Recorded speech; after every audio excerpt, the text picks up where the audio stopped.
আপোনালোক সকলোকে মোৰ ফালৰ পৰা নমস্কাৰ। আশা কৰিছোঁ আপোনালোক সকলোৰে নিশ্চয় ভালেই।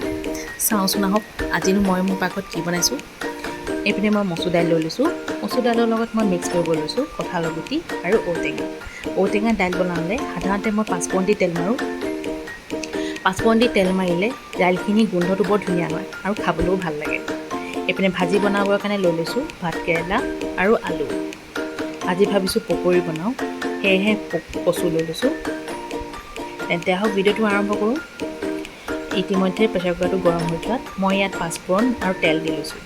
5 পোৰণখিনি ভালদৰে গৰম হৈ যোৱাত মই দি দিছোঁ মচুৰ দাইলখিনি, ঔটেঙা, সোৱাদ অনুযায়ী নিমখ আৰু হালধি। এই গোটেইখিনি ভালদৰে মিক্স হৈ যোৱাত মই ইয়াত দি দিম এতিয়া পানী আৰু কঁঠালৰ গুটি। এইখিনি মই 4টা হুইচেল মৰালৈকে গেছত ৰাখিছোঁ।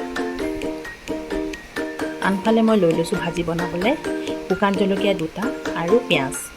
এইখিনি ভজা হৈ যোৱাত মই দি লৈছোঁ ভাত কেৰেলাখিনি। এইখিনি মই 20-25 মিনিটমান ল' ফ্লেমত ৰাখিম।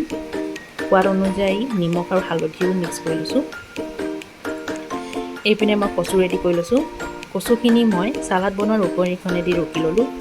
আৰু ইয়াৰ কাৰণে মই লৈ লৈছোঁ পিঠাগুড়ি, কৰ্ণফ্ল'ৰ, জিৰা মছলা, চাট মছলা, জলকীয়া গুড়ি, পিঁয়াজ, নিমখ আৰু কেঁচা জলকীয়া।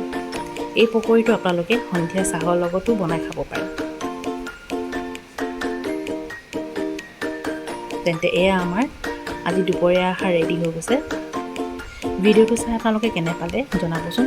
যদি ভাল পালে তেনেহ'লে লাইক, শ্বেয়াৰ এণ্ড ছাবস্ক্ৰাইব কৰিব নাপাহৰিব। তেন্তে আজিলৈ আহিছোঁ, নমস্কাৰ।